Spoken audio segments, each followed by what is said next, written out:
Ano, Magandang umaga mga idol. Ito pala yung ating DIY na breeding pin na ating ginawa kahapon. Ito pala guys yung ating inahin na gagamitin ngayong breeding. Ayan, ito ang Kilisto Yellow Ligiats. Yan mga idol ang ating gagamitin na inahin. Ayan, ginawa ko na rin siya doon ng itlogan na karton. Doon pala natin guys siya ginapakupa. Pagtapos ko pa ibabalik dito. Ito naman guys yung ating milsim block. Ayan. Yan guys yung ating milsim block. Magkatabi lang sila dalawa. Ayan.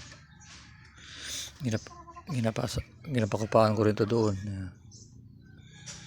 Yan guys yung ating ginawang breeding pin dito sa bahay. Kasi hindi pa tayo nakakalipat dun sa bundok. Kaya dito muna. Ayan.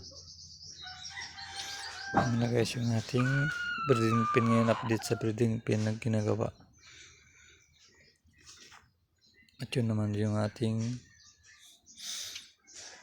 guys yung kulay puti na yung ating white hats.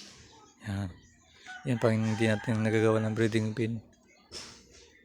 Ginapaupo din natin dito sa ayan. Guys, update ulit kayo dito sa naglilimlim na. Ayan. Malapit na yung pisa na yan. Ito guys, nag-iitlog rin yan. Ayan. Pakita ko na sa inyo guys yung kanyang itlog. Ayan guys ang itlog niya. Ayan.